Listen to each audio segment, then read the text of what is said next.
दुःख एउटा यस्तो अग्नि हो जसबाट गुज्रेर तपाईँ कुन्दन भन्नुहुन्छ, कञ्चन भन्नुहुन्छ, प्योर गोल्ड भन्नुहुन्छ, तपाईँबाट देखाउँदै जान्छ।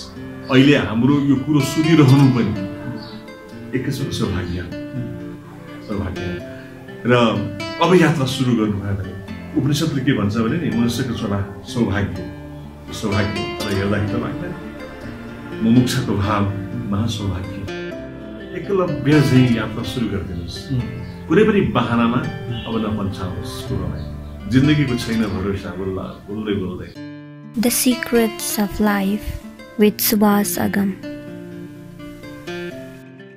नमस्कार साथीहरू, कार्यक्रममा तपाईँलाई स्वागत गर्न चाहन्छु। यो कार्यक्रममा हामी जीवन केका लागि र जीवनको खास रहस्य के हो, हामी जीवनमा किन आयौँ, के गरिरहेका छौँ, के गर्नुपर्ने हो, यही विषयमा मूलभूत रूपमा कुरा गर्नेछौँ। आजको यो कार्यक्रममा हामीसँग कुरा गर्नको लागि एकजना दार्शनिक, एकजना ध्यान साधना सत्सङ्गका गुरु विनोद शर्मा हुनुहुन्छ। आउनुहोस्, उहाँलाई स्वागत गरौँ। कार्यक्रममा स्वागत छ। धन्यवाद सुभाष भाइ। आराम हुन्छ? मस्त छ है, वन्डरफुल। निकै लामो भयो हाम्रो भेट नभएको। नेपाल एफएममा हजुरसँग पहिलोचोटि मैले कृष्ण जन्माष्टमीको दिनमा नेपाल एफएमको झ्यालको बाहिर बसेर बरुणामा बसेर पानी परिरहेको बेलामा सत्सङ्ग गरेका थियौँ। म त्यो सम्झना आइरहेको छ अहिले मलाई। मूल प्रश्नबाट सुरु गर्न चाहन्छु। यो जीवन हामीले किन पायौँ अथवा हाम्रो यो जीवन के को लागि? मैले त रात दिन अहिले पनि प्रवचनहरू छन् रेडियोमा, खास गरी टेलिभिजनहरूमा चाहिँ अहिले छैन र त्यही रेडियोको प्रोग्रामहरूलाई हामीले युट्युबमा हाल्ने गरेको छ र यहीँ पनि यहाँ आश्रममा पनि बिहान बेलुका नै हामी ध्यान गर्छौँ, साधना गर्छौँ, योग गर्छौँ, प्राणायाम गर्छौँ र त्यसमा अलिकति प्रवचन पनि हुन्छ मेरो। त्यो प्रवचनमा घुमाइ फिराइ प्रत्यक्ष परोक्ष रूपमा हरेक दिन यही कुरा गरिरहेको छु कि जीवन के को लागि। त्यस कारण अब म कसरी भनौँ, कताबाट पसौँ। अघि तपाईँले भनिहाल्नुभयो एउटा महासागरमा पौडिरहेको एउटा तैराकी। जे होस्, एकदमै संक्षेपमा प्रारम्भमा भन्नुपर्दा चाहिँ जीवन भनेको एउटा यस्तो बिउ हो जसलाई चाहिँ फक्राउँदै पल्लवित पुष्पित गर्दै विकसित गर्नु छ। अझ सजिलो भाषामा म भनौँ, एउटा यस्तो बिउ हो जसलाई फुटाएर, जसलाई अङ्कुरित बनाएर त्यसलाई चाहिँ वृक्ष बनाउँछ। चेतना यो शरीरभित्र छ, त्यो चेतना त सधैँ वृक्ष अवस्थामा हो, तर विविध कारणले गर्दाखेरि चेतना ढाकिएको अवस्था छ। त्यही चेतनालाई प्रकाशित गर्ने जुन एउटा महाअभियान हो, त्यो चाहिँ जीवन हो जस्तो मलाई लाग्छ। अरू सबै कुरा त गौण हो। मैले यो कार्यक्रमको कन्सेप्ट मेरो दिमागमा आइरहँदा मलाई यही प्रश्नले झकझकाउँथ्यो, किनभने म सङ्गीतमा पनि काम गरिरहेको छु, आफ्नो मिडियामा पनि केही काम गरिरहेको छु, पढाइ आफ्नो ठाउँमा भयो। यो जीवनको सङ्घर्ष आपाधापीमा दौडिरहँदा विविध प्रश्नहरू आइरहन्छन् मनमा र बाहिरबाट पनि एक खालको प्रेसर भइरहन्छ कि पैसा कमाउनु छ, केही गरेर देखाउनु छ अरूलाई। अनि यो आपाधापीमा दौडिरहँदा कहिलेकाहीँ त्यो दौडमा जसङ्ग हुँदाखेरि म के गरिरहेको छु, के जीवन यही दौडधोपको लागि हो भन्ने प्रश्न उब्जिन्छ कि। त्यो कारणले गर्दा मैले यो चाहिँ प्रश्न मूलभूत हो भन्ने लागेर सोध्न खोजिरहेको हो। अब हाम्रो चाहिँ, मेरो चाहिँ एउटा फिलोसफी कस्तो छ भने पश्चिम पनि अपूर्ण छ, अझ पश्चिम धेरै विकसित छन् तर अपूर्ण छन् अध्यात्मको अभावले गर्दा। पूर्व पनि अपूर्ण छ, अध्यात्म त छ तर भौतिक अभावले गर्दाखेरि यो दुईटै सँगसँगै जानुपर्छ भन्ने लाग्छ। हाम्रो जीवन छ, परिवार छ, उत्तरदायित्वहरू छन्। त्यसकारण भौतिक त छोड्ने कुरा होइन। योग कर्मसु कौशलम, अध्यात्म, जुन योग भनेर यहाँ अध्यात्मलाई भनौँ, अध्यात्ममा तपाईँ लाग्नु भएको छ भने तपाईँको त्यसले कार्यकुशलता, एफिसियन्सी बढाइदिन्छ। भौतिक दुनियाँमा पनि सहयोगी नै हुन्छ। यो कुरा बुझाउन नसक्दा धेरै मान्छे अध्यात्ममा प्रवेश गर्न सकेनन्। अध्यात्म भनेको बुढेसकालमा, बुढो भएपछि गर्ने एउटा आयाम हो भन्ने ठाने मान्छेहरूले। त्यसो नभएर यो त बोध वृद्धि भएपछि जुन बेला पनि हर पल अध्यात्ममा हुने कुरा हो। त्यसकारण मैले यहाँ भन्न खोजेको कुरा के तपाईँको प्रश्नमा भने नगर्नु होइन, गर्नु। तर व्यावसायिक विद्वानहरू पनि के भन्छन् भने rare money chasing is not business भन्छन् क्या। पैसाको पछाडि मात्रै दौड्नु व्यवसाय होइन। Service first, profit next should be the motto of in बिजनेसमा भनेर भन्छन्। म एउटा म्यानेजमेन्टको टिचर भएको हुनाले यहाँ चाहिँ म के भन्छु भने सर्भिस फर्स्ट भन्दा पनि मेडिटेसन फर्स्ट, देन अरू कुराहरू आफै जिससकै भनाइअनुसार first you seek the kingdom of God, then everything will happen by itself. पहिला चाहिँ आफूभित्रको राज्यलाई प्राप्त गरेर, परमात्माको राज्यलाई प्राप्त गरेर त्यसपछि सबै थोक। कस्तो छ भने संसारमा विभिन्न मान्छेहरूसँग भेटघाट हुन्छ अनि कतिपय मान्छेहरूले के भन्छन् भने म आम रूपमा, समग्रमा, सामान्यतया हेर्दाखेरि म राम्रै मान्छे हो, म कसैलाई नराम्रो पनि गर्दिनँ, हानि पनि गर्दिनँ, आफ्नो कर्म आफ्नो तरिकाले गरिरहेको छु। तर पनि मलाई नै दुःख आइपर्छ, मेरै खुट्टा काटिन्छ, मेरै छोरोको आँखा फुट्छ, मलाई नै नराम्रो भइरहेको हुन्छ, म दुखी, म सामान्यतया मैले कसैलाई हानि गरेको छैन, मलाई किन यस्तो नराम्रो हुन्छ? अथवा गुड पिपल सफर, त्यस्तो त अलि होइन। किनकि गुड पिपल म आफू पनि अनुभव गर्दैछु। अलिकति थोरै आध्यात्मिक चिमुडाइलाई व्याख्या गरौँ। तपाईँ अध्यात्ममा उच्च उठ्न थाल्नुभयो भने अस्तित्वगत हिसाब किताबबाट तपाईँलाई रोक्ने प्रयास गरिन्छ। एउटा अचम्मको कुरो त्यो एउटा त्यस्तै अस्तित्वको विधान, एउटा खेल। अनि तपाईँ लागेको गर्नुभयो, लागेको गर्नु भने छोड्दिन्छ। दुःख आउनु भनेको त राम्रो कुरो होइन। दुःख जस्तै म अझै पनि दुःखहरूबाट गुज्रिरहेको छु, तर मलाई कस्तो लाग्छ भने दुःख अस्तित्वगत परमात्मा भनौँ, परमात्माले दिएको जुन दुःख छ नडाम्ने गरी पोलिरहेको स्थिति हो। पोलेन भने, पोल्न छोड्यो भने म निदाउने सम्भावना हुन्छ। म फेरि यो दुनियाँमा कति आउनु कति जानु होइन। अनुकम्पा हो, दुखीको घरमा मात्र तेरो बास हुने भए, हे ईश्वर दया राखी आज मलाई दुःख दे। महामतीले त के भन्नुभएको छ भने दुःखमै पिउजी मिल्छ सुखै मिलान। परमात्माको अनुभूति दुःखमा हुन्छ, सुखमा त मान्छे मार्दिन्छ। मैले कति देखेको छु मान्छेहरू, मेरा आफन्तहरू जो प्रारम्भिक अवस्थामा असाध्यै प्यारा थिए, एउटा प्यास थियो, जीवन के हो, जगत के हो, र मुमुक्षाको भाव थियो, म को हुँ, मैले गर्नुपर्ने के हो। पैसा आउन थाले, दोषीमै हुँ यो मामलामा दोषीमै हुँ। पैसा आउन थाले, पैसा आउने एउटा स्रोत म माध्यम बन्यो। त्यसपछि तिनीहरू बिग्रिँदै गएर अहिले पैसा नाम सुन्न चाहनु, त्यो भन्दा पनि पैसा त छ, अरू केही पनि छैन, अर्थ केही पनि छैन। पैसा कागजको खोस्टो हो यो हाम्रो सुविधाको लागि। अब रात दिन पैसाको पछाडि दौडै म आफ्नै पेरिफेरीमा हेर्छु क्या, धेरै टाढा जानै पर्दैन। अब अहिलेसम्म पनि पैसाको दौड छुटेको छैन। 60-65 भयो, अब 20-25 वर्ष बाँकी छ छोडेर जाने, सधैँको लागि छोडेर जाने। कति गहिरो मूर्खता। तपाईँले म छोड्नुहोस्, साई उतना दिजे जामे कुटुम्ब समाए मैं भी भूखा न रहूं साधु भी भूखा न जाए, कबीर साहबको भनाइ हो।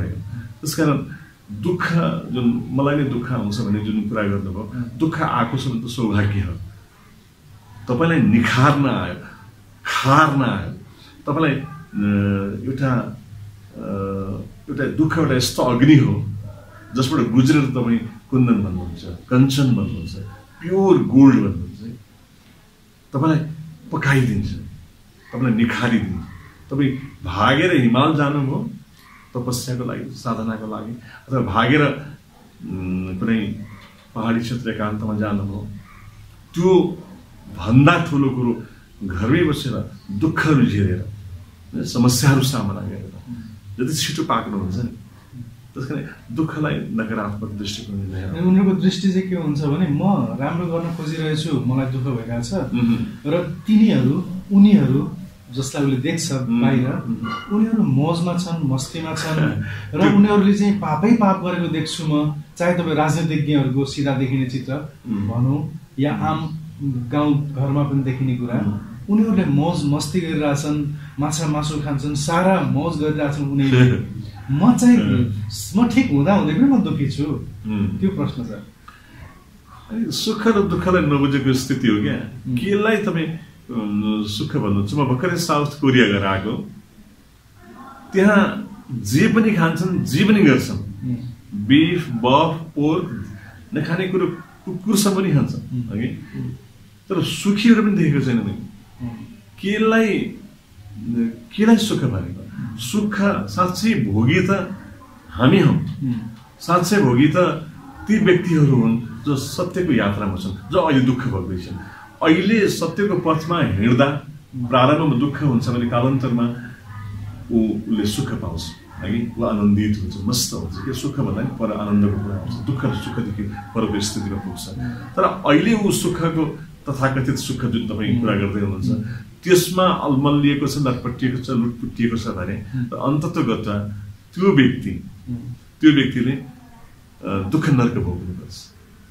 अहिले दुःखबाट गुज्रिरहेको छ तर सत्पथ छोडेको छैन। नर्कको कुरा भनिरहँदा मलाई कर्मको बारेमा सोध्नु पर्ला। यो कर्मको विज्ञान कस्तो हो? यो कर्म धेरै सुनिन्छ। मेरो पूर्व कर्म सायद नराम्रो थियो, त्यसले गर्दा मैले राम्रो पाएँ, नराम्रो पाएँ, र अहिले नराम्रो गरेँ भने भोलि फेरि नराम्रो, अझै नराम्रो हुन्छ। अहिले राम्रो गरेँ भने भोलि राम्रो हुन्छ भन्ने जुन यो कर्मको विज्ञानको बारेमा सामान्यतया सुन्ने गरिन्छ, कस्तो हो यो कर्म भन्ने बुझाइदिनु। अब पहिला नर्कबाटै भनौँ। स्वर्ग र नर्क भनेको चाहिँ भौगोलिक स्थान होइन, मानसिक स्थान हो मेरो दृष्टिकोणबाट। यो पहिलो क्लेरिफाई गरेँ मैले। दोस्रो कुरो, कर्मको विज्ञान हुन्छ। कर्म तपाईँ अहिले जे भोग्दै हुनुहुन्छ तपाईँले विगतमा गरेका कर्महरूको परिणाम हो। यो त हरेक शास्त्र, हरेक सन्तहरू भन्दछन्।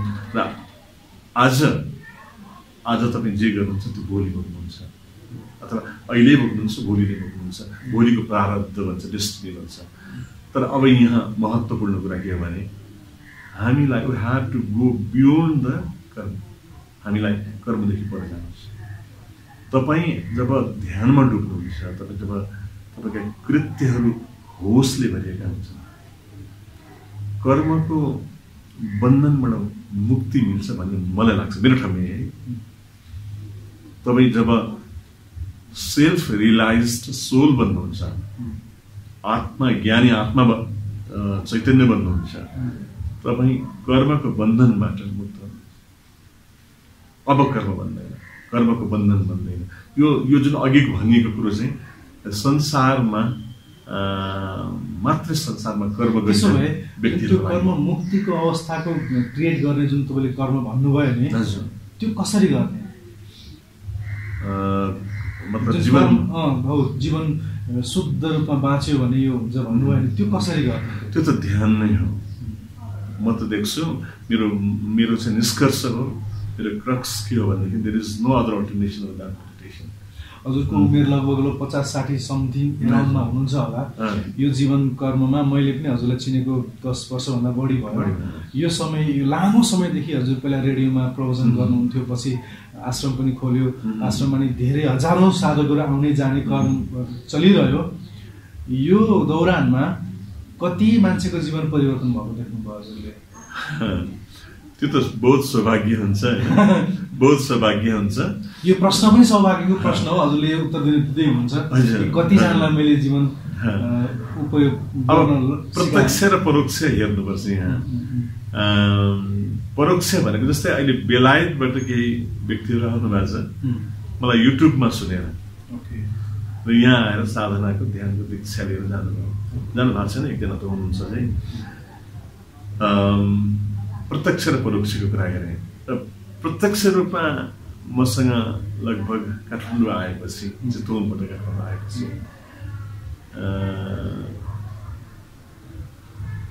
1000 जनाभन्दा बढी प्रत्यक्ष मसँग जुडे होला। अनि सुन्नु न, जस्तो ओस्लोले कुनै ठाउँमा भनेको म सम्झन्छु कि त्यो त्यसमध्ये 1000 मध्ये 10 जना 10 जना कति पर्सेन्टको तपाईँ आफै हिसाब गर्नुहोस्, 10 जना आफ्नो जीवन सार्थकताको निकटमा छन्। They are very near to the completion of their life. गुरुको जीवनमा सायद यस्तो घटना घट्छ कि घट्दैन मलाई थाहा छैन, उसले भनेको सम्झिरहेको छु कि तिम्रो साधनाको पथमा म पनि के भन्छ आएँ भने अथवा म पनि त्यो तगारो बन्न खोजेँ भने मलाई पनि लात मारेर पाखा लगाउनु र अगाडि बढ्नु भनेको त्यो कुन प्रसङ्गमा भन्नुभएको होला, त्यो कुन लेभलले भन्नुभएको होला म बुझ्दिनँ। तर पनि साधना गराइरहँदा हजुरका साधकहरू पनि त्यो लेभलमा पुगे कि पुगेनन्, जसले चाहिँ अब मलाई विनोद गुरुको सहारा चाहिँदैन भनेर अगाडि बढेकाहरू छन्। यो भनाइ ओशोको होइन, यो भनाइ बुद्धको भनाइ हो, गौतम बुद्धको भनाइ हो। तर ओशोले राम्रो व्याख्या गर्नुभएको छ यो कुरोलाई। र the last barrier has fallen. Master is the last barrier. गुरु चाहिँ अन्तिम अवरोध barrier। र गुरुलाई पनि पन्छाएर अगाडि बढ्नुपर्छ। बुद्धले नै भन्नुभयो म पनि तिमीहरूको बाटोमा आएन, मलाई टुक्रा टुक्रा पाटो अगाडि बढ्नु है। त्यो गहिरो कुनै पनि पण्डितले महाराजजीहरूले भन्न सक्दैन कुरा, यो सद्गुरुले मात्र भनिदिनु र यसैलाई उसले पनि व्याख्या गर्नुभएको छ।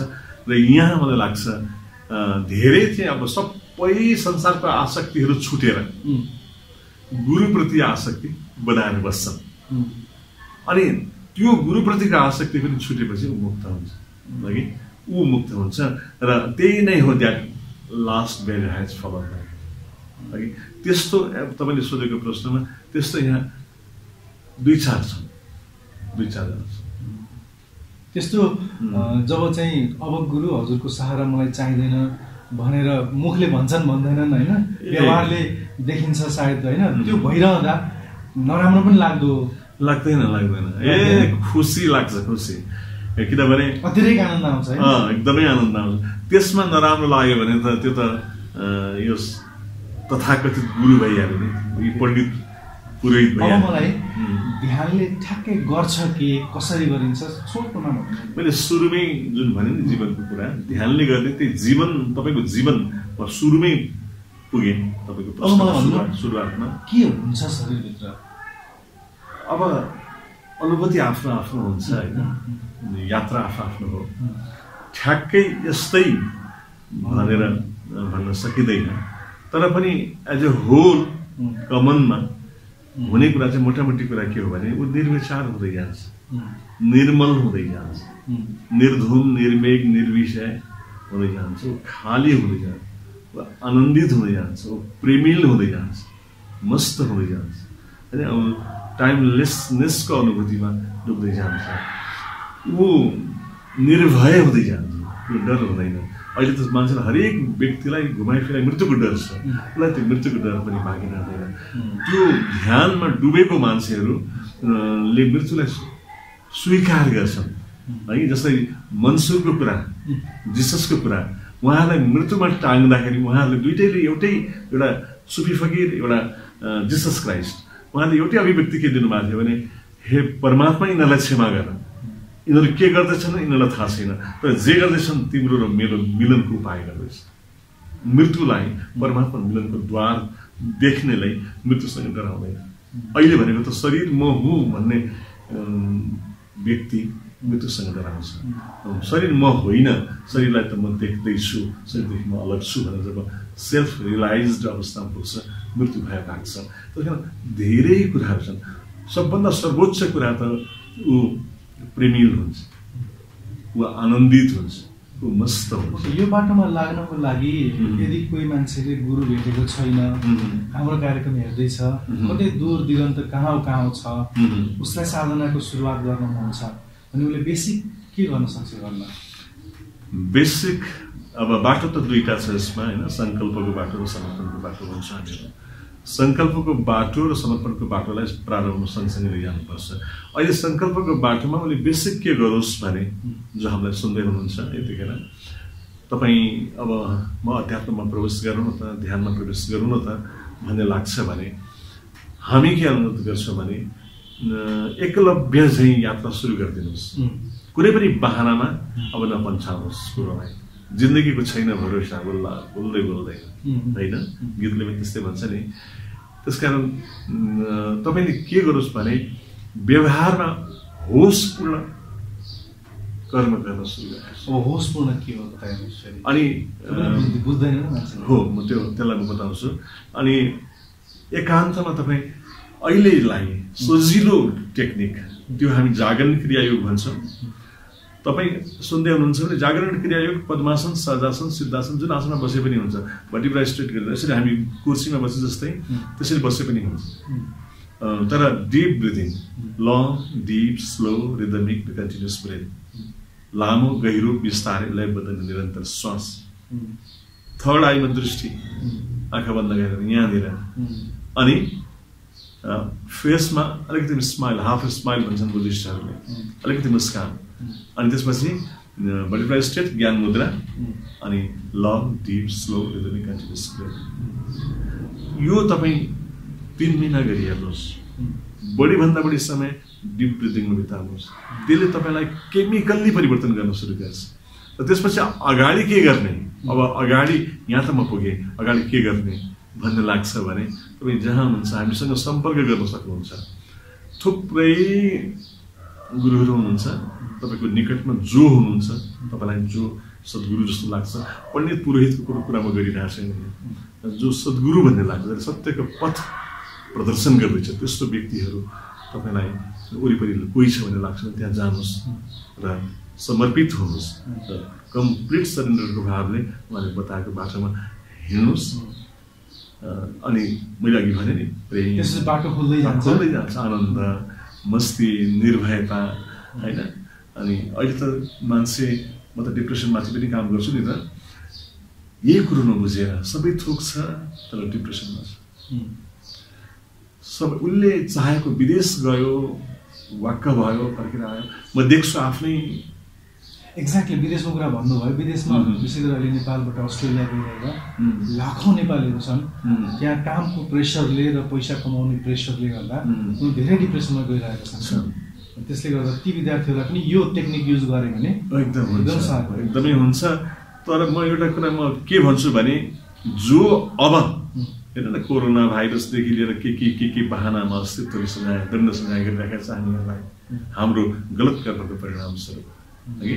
त्यस कारण अब यो बाटोमा कोही प्रवेश गर्दैन भने, मैले यहाँ भय देखाउन खोजेको होइन, यथार्थ सत्य म भन्न खोज्दैछु कि प्रवेश गर्दैन भने उसको अन्तिम गन्तव्य भनेको अवसाद नै, डिप्रेसन नै। त्यसकारण तपाईँ जहाँ हुनुहुन्छ विश्वको कुनै पनि कुरामा अहिले हामीलाई सुन्दै हुनुहुन्छ भनेदेखि तपाईँ यो पलबाट आध्यात्मिक चिन्तन सुरु गर्नुहोस्। त्यसले नै तपाईँलाई बाटो देखाउँदै लैजान्छ। अहिले हाम्रो यो कुरो सुनिरहनु पनि एक किसिमको सौभाग्य र अब यात्रा सुरु गर्नुभयो भने उपनिषदले के भन्छ भने नि, मनुष्यको छोरा सौभाग्य, यो सौभाग्य तर हेर्दाखेरि त लाग्दैन। मुमुक्षाको भाव महासौभाग्य। तर मुमुक्षको भाव भनेको म को हुँ, जगत के हो, मैले गर्नुपर्ने के हो, अघि तपाईँले सोधेको प्रश्न जस्तै। अनि मुमुक्षको भाव आएर पनि सद्गुरु पाउँदैन, सत्पथ पाउँदैन। यस्तै कथाको थुम्री मात्रै अल्मल्याइदिएको छ धर्मको नाम। कतिपय मान्छेलाई फेरि यो धेरै गुरुहरू देखेर नि कन्फ्युजन गुरु चुज गर्न पनि गाह्रो, कसले भनेको ठिक हो कसले भनेको गलत हो भन्न गाह्रो। विशेष गरेर विदेशमा तपाईँको हरे कृष्ण मुभमेन्ट, इस्कोनको हरे कृष्ण मुभमेन्ट सबैभन्दा बढी चर्चामा छ। त्यो बाहेक आध्यात्मिक ध्यानको कुराहरू भन्दा पनि बढी योगको कुराहरू बढी प्रख्यात छ। हजुरकै घर यता आउँदाखेरि यहाँ पनि एउटा योगाको सेन्टर देखेँ मैले। योगालाई चाहिँ योगलाई योगा भनेर चाहिँ सिकाइराखेको छ। योगामा नै बढी उनीहरू चाहिँ फोकस छन्, आध्यात्मिकतातिर अझै बढेको छैन। हालाकि स्कुलले सिकाएको हरे कृष्ण मन्त्रको जप आफैमा के हो त्यो हजुरले बताइदिनुहोस् न। त्यो पहिलाको कुरालाई कम्प्लिट गरौँ। मनुष्यको सेवा, मुमुक्षको भाव र सद्गुरुको प्राप्ति महासौभाग्य। यो तिनटै कुरो पाएर पनि यदि प्रमाद गर्छ, आलस्यता गर्छ भने त्योभन्दा अभागी कोही छैन। किनकि निरायकहरू क्षम्य छन्, निरायकको झैँ गर्नेहरू क्षम्य छैन। उपनिषद्ले भनेको कुरा यो। साधनाको मार्गमा हजुर भक्ति अथवा भक्ति सङ्गीत श्रवण अथवा भक्ति गायन अथवा चाहिँ यो मन्त्र जप यो के हो? इस्कोनको कुरामा तपाईँले यो यो अनेक बाटोहरू छन्, अनेक बाटोहरू। हजुरले ध्यानको बाटो भनिदिनु, ध्यानको बाटो, भक्तिको बाटो। भागवतले त कलौकेशव कीर्तना, कलियुगमा केशवको कीर्तनै एकमात्र विकल्प हो भनेको छ क्या। यो एकमात्र विकल्प त होइन, एउटा विकल्प चाहिँ हो, एकमात्र चाहिँ होइन। र यी बाटोहरू जस्तै अहिले पश्चिमका मान्छेहरू भौतिकताबाट, भोगबाट वाक्क भएर अलिअलि कृष्णको भक्तिमा अलिअलि नाच्दा गाउँदा नै आनन्द आउनु थाल्यो, मस्ती आउनु थाल्यो। त्यसकारण त्यतातिर लागे। यी बाटोहरू कुनै गलत छैन, कुनै बाटोहरू गलत छैन। ध्यानको बाटोबाट हिँड्नुहोस्, तपाईँको आफ्नो स्वभाव के हो होइन, भक्तिको बाटोबाट हिँड्नुहोस्, तपाईँको आफ्नो स्वभाव हेर्नुहोस्। तपाईँ स्त्रीण खालको हुनुहुन्छ भने समर्पणको बाटोमा हिँड्नुहोस्, स्त्रीण प्रवृत्तिको हुनुहुन्छ भने, तपाईँ पौरुष प्रवृत्तिको हुनुहुन्छ भने ध्यानको बाटोबाट हिँड्नुहोस्। तर सगरमाथाको टुप्पोमा पुग्नेहरूले तलबाट आएका सबै बाटाहरू माथि नै आएको देख्छ। झगडा तल बस्नेहरूको मात्रै हो, झगडा चाहिँ नाम्चे बजारमा बस्नेहरूको मात्रै हो। बाटोको बारेमा झगडा, माथि पुग्नेले त सबै बाटोहरू माथि आएको देख्छ होइन। सबै बाटाहरू हो, भक्ति पनि बाटो हो, स्कोनको पनि बाटो हो है, ओशोको बाटो हो, रमण महर्षिको बाटो हो, कबीरको बाटो हो, महामती प्राणनाथ प्रभुको बाटो हो। थुप्रै सद्गुरुहरूको आफ्नो बाटो छ, आफ्नै बाटो छ। तर पुग्छन् सबैजना पाथलेस पाथबाट, त्यही सगरमाथाको टुप्पो भन्नाले यहाँ चैतन्यको शिखर, चैतन्यको शिखर भन्नाले निर्मल चैतन्यको स्थिति। निर्मल चैतन्यको स्थिति भनेको बुद्धत्व र परमहंसत्वको अवस्था। अब बताइदिनुहोस् त्यो अवस्थामा के हुन्छ? अघि मैले भनिसकेँ, त्यहाँ केही हुँदैन, केही हुँदैन। किन जान्छ? मस्ती हुन्छ त्यहाँ, मस्ती हुन्छ। जुन कुरा तपाईँले संसारमा खोजिरहनु भएको छ नि, तपाईँले स्त्रीमा खोजिरहनु भएको छ नि, जुन कुरा तपाईँले धनमा खोजिरहनु भएको छ नि, पदमा खोजिरहनु भएको छ नि, यो त क्षणिक आभासहरू छन्। शाश्वत, चिरन्तन, सनातन त्यहाँ पुगेपछि जीवनको परम उद्देश्य प्राप्त हो, जीवनले परम सार्थकतालाई प्राप्त गर्छ। अब यो भनेर शब्दबाट बुझ्न गाह्रो छ। त्यसकारण गर्दै गएपछि आफै बोध बढ्दै जान्छ। हजुर, भनेपछि लगभग मैले सोध्नुपर्ने प्रश्नहरू सकियो। यो आधी घन्टाको कार्यक्रमको समय अलमोस्ट सकिसक्यो। अन्तमा हामीलाई हेरिरहेर बसिरहेका जति पनि छन् र हजुरलाई चाहिँ मैले चाहिँ यो चाहिँ अझै भन्नुपर्छ भन्ने लागेको र मैले सोध्न बिर्सेको केही छ भने भन्नुहोस्।